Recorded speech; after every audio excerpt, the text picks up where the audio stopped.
इसको, ठीक है। सवाल नंबर जो 23 आपके सामने सीजीएल 2018 मेंस के पेपर का है।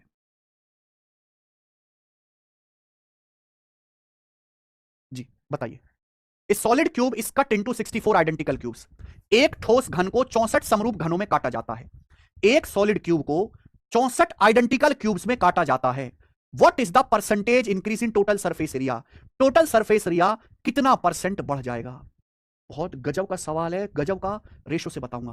भाई हमारे पास एक सॉलिड क्यूब है, हमारे पास एक सॉलिड क्यूब है, सॉलिड क्यूब, ठोस क्यूब। इसको छोटे छोटे 64 आइडेंटिकल क्यूब में काटा जाता है। एक सॉलिड क्यूब है, इसको छोटे छोटे 64 क्यूब्स में काटा जाता है, एक जैसे, यानी कि छोटे बड़े नहीं, एक जैसे 60। ये सवाल की हुक लाइन है।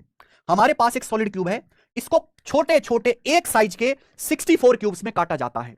एक बताओ, जब मैं पीस करता हूं, जब भी आप किसी फिगर को काटते हैं सरफेस एरिया बढ़ता है। जैसे भाई ये हमारा, जैसे रिमोट है, ये क्या रिमोट का सरफेस एरिया है जो आप टच कर सकते हैं, ये तो होता है सरफेस एरिया।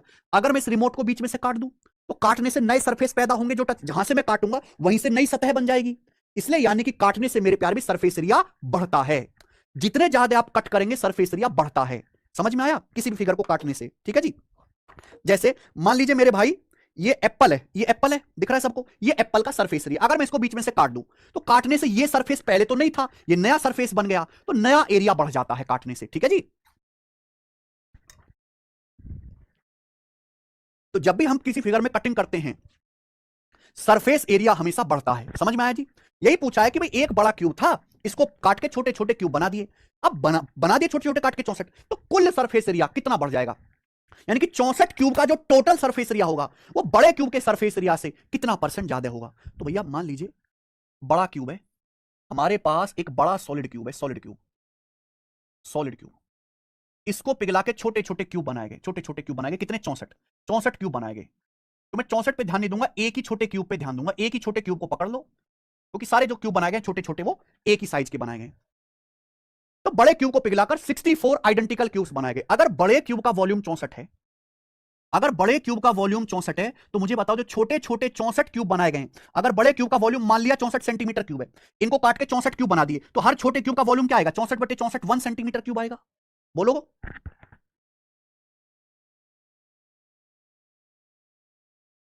आहा, ओसिक विश्वास का डाउट है।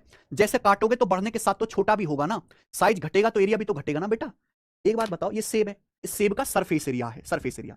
अब मैंने इसको काट दिया, ऐसे बीच में से काट दिया, तो मैं इन दोनों पार्ट का टोटल देखूंगा, टोटल। तो जब मैं इन दोनों पार्ट का अलग अलग नहीं, किसका अलग, इसका, दोनों पार्ट का टोटल एरिया देखूंगा, तो ये वाला और ये वाला, ये एक्स्ट्रा बढ़ गया, एक्स्ट्रा दोनों में, ये एक्स्ट्रा बढ़ गया, दोनों का टोटल देखना है। या बड़े क्यूब को पिघलाकर 64 क्यूब बनाए गए, तो 64 क्यूब का टोटल एरिया देखना है, टोटल।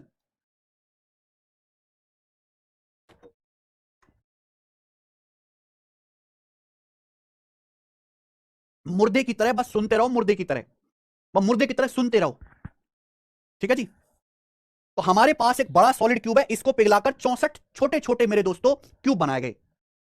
तो मान लीजिए बड़े क्यूब का वॉल्यूम, ये मैंने मान लिया कि माना बड़े क्यूब का वॉल्यूम 64 है, तो जो छोटे छोटे क्यूब बनाए गए हैं 64, उनका वॉल्यूम क्या आएगा? 64/64 1 होगा, ये वॉल्यूम का रेशियो है। तो साइड का रेशियो क्या होगा मेरे भाई? साइड का रेशियो क्यूब रूट, वॉल्यूम होता है भुजा का क्यूब। अगर साइड निकालनी है तो वॉल्यूम का क्यूब रूट ले लो। 64 का क्यूब रूट 4 होता है, 1 का क्यूब रूट 1 होता है। यानी कि अगर बड़े क्यूब की साइड 4 है, बड़े सॉलिड क्यूब की साइड 4 है, तो हर छोटे छोटे क्यूब की साइड 1 होगी, आएगी। ये साइड का रेशियो है। तो आप मुझे बताओ, आपसे तो सवाल में सरफेस एरिया के बारे में पूछे, टोटल सरफेस एरिया बताओ, टोटल सरफेस एरिया का रेशियो क्या होगा? टोटल सरफेस एरिया का देखो, टोटल सरफेस एरिया होता है 6a² भुजा का वर्ग। लेकिन जब मैं रेशियो लेता हूं तो ये 6 कट जाता है, यानी कि क्यूब का जो टोटल सरफेस एरिया है वो साइड के स्क्वायर पे डिपेंड करता है। क्यूब का जो टोटल सरफेस एरिया है वो साइड के स्क्वायर पे डिपेंड करता है।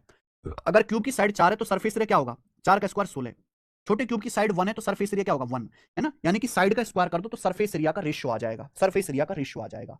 यानी कि अगर बड़े क्यूब का टोटल सरफेस एरिया 16 है, बड़े क्यूब का, अगर बड़े क्यूब का टोटल सरफेस एरिया 16 है, तो जो छोटे छोटे क्यूब बने, एक छोटे क्यूब का सरफेस एरिया 1 है, एक छोटे क्यूब का सरफेस एरिया 1 है। अगर बड़े क्यूब का सरफेस एरिया 16 है तो एक जो छोटा क्यूब बना है उसका सरफेस एरिया 1 है, लेकिन छोटे क्यूब बने कितने? 64। तो सारे के सारे 64 क्यूब का सरफेस एरिया कितना होगा? 64 से गुणा। भाई अगर बड़े क्यूब का सरफेस एरिया 16 है तो ईच स्मॉल क्यूब का, हर स्मॉल क्यूब का सरफेस एरिया 1 है, लेकिन स्मॉल क्यूब है कितने? 64। तो 64 क्यूब का टोटल सरफेस एरिया कितना होगा? 64 से गुना। यानी कि एरिया अगर पहले 16 था तो अब 64 हो गया 4 गुना, एरिया 1 से 4 हो गया 4 गुना, यानी कि एरिया बढ़ा कितना? 3 गुना बढ़ गया, 3 गुना बढ़ गया परसेंटेज में 300%। अगर एरिया 4 गुना हुआ है तो 300% बढ़ा है, आंसर है 300%। तेरे पास मेटल का एक क्यूब 10 किलोग्राम, बहुत गजब का सवाल है भाई, बहुत गजब का सवाल है भाई। हमारे पास मेटल का एक क्यूब है, मेटल का एक क्यूब है जिसकी एज की लंबाई 7 सेंटीमीटर है, उसका वजन 150 किलोग्राम है। तो आपसे पूछा है सेम मेटल का, मेरे सेम उसी मेटल का, सेम उसी धातु का एक और दूसरा क्यूब है जिसका वजन 4050 किलोग्राम है। कितना वजन है? 4050 किलोग्राम है। तो पूछा उसकी एज की लंबाई क्या होगी, उस क्यूब की एज लेंथ कितनी होगी, आपसे पूछा है। तो हमारे पास एक मेटल का क्यूब है जिसकी एज की लंबाई 7 सेंटीमीटर है, वजन 150 किलोग्राम है। तो बोला है एक सेम मेटल का एक दूसरा क्यूब है मेरे भाई, उसकी एज की लेंथ क्या होगी जिसका वजन 4050 किलोग्राम है, जिसका वेट। अब बताओ कैसे करेंगे।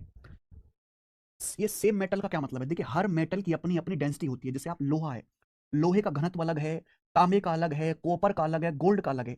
डेंसिटी जितनी मतलब ज्यादा होगी ना, उतना मेरे भाई जो है ना वजन ज्यादा होगा। डेंसिटी का मतलब होता है कि सेम वॉल्यूम का वेट कितना है मेरे भाई। आपको पता होने चाहिए जो वेट होता है, मास जो होता है, मास या वजन एक ही बात है। मास बराबर होता है डेंसिटी गुणा वॉल्यूम। हिंदी वाले भाई लिख लेंगे वजन बराबर घनत्व गुणा आयतन, मास बराबर डेंसिटी गुणा वॉल्यूम, ये होता है मेरे प्यारे दोस्त। ठीक है जी, मास बराबर डेंसिटी गुणा वॉल्यूम, वजन बराबर घनत्व गुणा आयतन, वजन बराबर घनत्व गुणा आयतन। वो घनत्व क्या चीज है बाद में समझेंगे बेटा, अभी टाइम नहीं है। अगर दो क्यूब सेम मेटल के बने हुए तो उनकी डेंसिटी सेम होगी। अगर दो क्यूब दो घन सेम धातु के बने हुए हैं, यानी कि पहला भी लोहे का बना हुआ है, दूसरा भी लोहे का बना हुआ है, तो उनकी डेंसिटी सेम होगी। मास बराबर क्या होता है? डेंसिटी गुणा वॉल्यूम। अगर दो क्यूब सेम मेटल से बने हुए हैं तो उनकी डेंसिटी सेम होगी। तो मास डायरेक्टली किसके प्रोपोर्शनल होगा? वॉल्यूम के। यानी कि जो वजन का अनुपात होगा वही वॉल्यूम का रेशियो होगा। मास डायरेक्टली किसके प्रोपोर्शनल होगा? वॉल्यूम के। जो मास का रेशियो होगा वही वॉल्यूम का रेशियो होगा। तो हमारे पास एक सॉलिड क्यूब है, उसका वजन है 150 किलोग्राम। एक दूसरा क्यूब है, उसका वजन है 4050 किलोग्राम। ये वजन का रेशियो है। अब बताओ वॉल्यूम का रेशियो भी ये होना चाहिए। अभी मान लीजिए जो दूसरा क्यूब है उसकी साइड को मैंने ए मान लिया। वॉल्यूम क्या होता है? साइड का क्यूब। पहले क्यूब की एज जो है वो 7 है, तो वॉल्यूम होगा 7 क्यूब।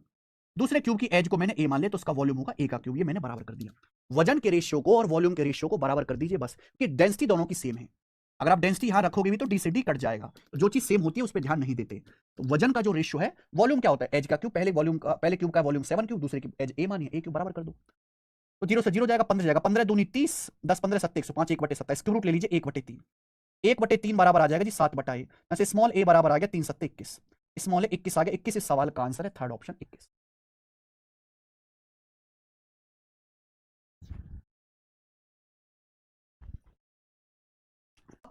जितने भी सवाल कराए उनमें सबसे अच्छा सवाल यह है, सवाल CHSL मेंस 2023 के पेपर का है। एंड टफेस्ट क्वेश्चन कहेंगे। बताओ जी क्या आंसर है इस सवाल का, फटाफट बताओ जी, सोच समझ के बताना क्या उत्तर है।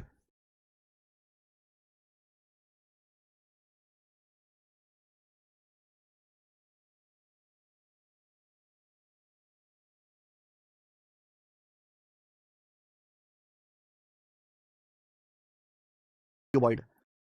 सवाल क्या है? A cube of centimeter is made using 125 cubes, each of side 1 centimeter. One cube is removed from the middle of each face of the cube.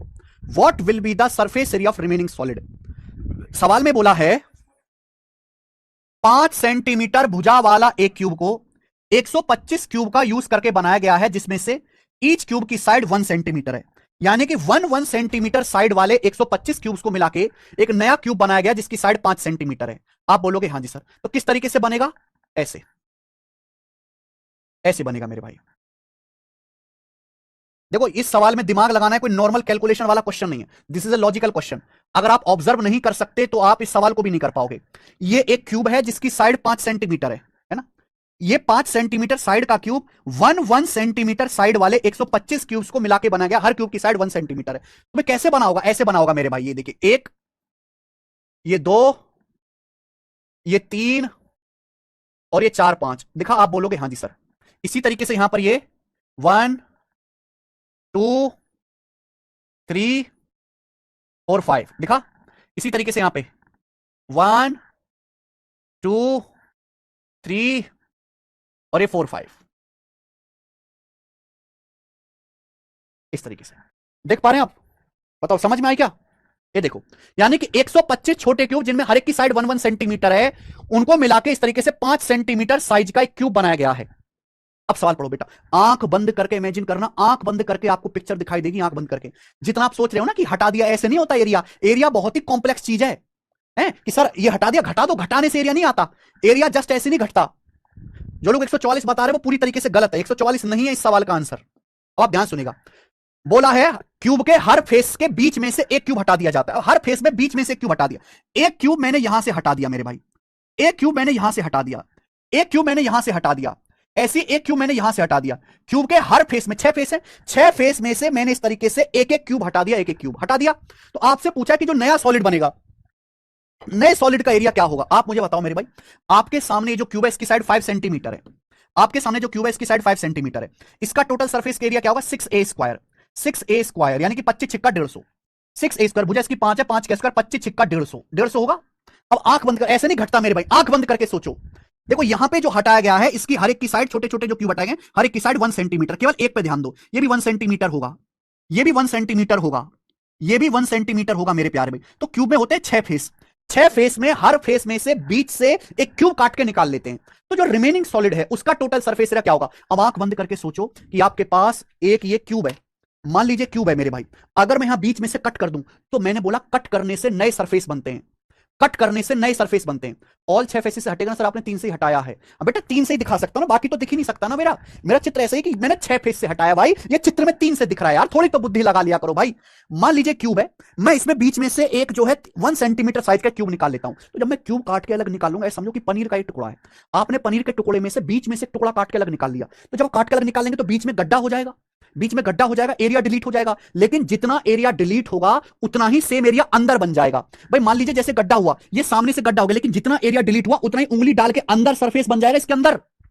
सोचो भाई, मान लीजिए जैसे आपने यहां पे गड्ढा किया, तो जितना एरिया यहां पे गड्ढा किया, एरिया डिलीट हो गया भाई, यहां से गड्ढा एक काट के निकाल लिया, तो जितना डिलीट होगा उतना ही सेम टू सेम एक अंदर बन जाएगा, बन जाएगा। लेकिन अगर आप अंदर उंगली डालोगे तो एक तो अंदर बन गया सेम टू सेम, एक आजू बाजू ऊपर नीचे 4 सरफेस और नए बन जाएंगे, यानी कि 4 सरफेस और नए बन जाएंगे। क्यूब, देखो जो क्यूब होता है ना, क्यूब का हर एक फेस एक स्क्वायर होता है, क्यूब का हर एक फेस एक स्क्वायर होता है, और स्क्वायर की साइड यहां पे 1 सेंटीमीटर, स्क्वायर का एरिया होता है भुजा का वर्ग। अब आप सोचो, मैंने बोला कि जब भी आप किसी फिगर को काटते हैं तो नए सरफेस बनते हैं, नए सरफेस का जो एरिया है वो हमेशा बढ़ेगा। अब जैसे बॉक्स है, आंख बंद करके सोचो, मैंने पनीर का टुकड़ा, सोचो कि पनीर का टुकड़ा बीच में से एक आपने छोटा टुकड़ा निकाल दिया, तो जैसे आप निकालोगे तो गड्ढा हो गया, गड्ढा हो गया। लेकिन जितना गड्ढा हुआ है उतना एरिया अंदर नया भी तो बन गया, तो बैलेंस हो गया। जितना एरिया बाहर गड्ढा हुआ उतना उंगली डाल के देखो अंदर भी बन गया। लेकिन जब आप गड्ढा करोगे तो एक लेफ्ट, एक राइट, एक ऊपर और नीचे, 4 नए एक्स्ट्रा स्क्वायर भी बन गए, 4 नए एक्स्ट्रा स्क्वायर भी बन गए। अब एक स्क्वायर का एरिया होगा 1 स्क्वायर, एक स्क्वायर का एरिया होगा 1 सेंटीमीटर स्क्वायर, 4 नए स्क्वायर बन गए। लेकिन ऐसे 6 फेस होंगे, तो 6 फेस से कितना एरिया बढ़ेगा? 24 बढ़ेगा। तो जो नया टोटल सरफेस एरिया होगा वो 174 सेंटीमीटर स्क्वायर होगा। 174 ये आंसर है, बी ऑप्शन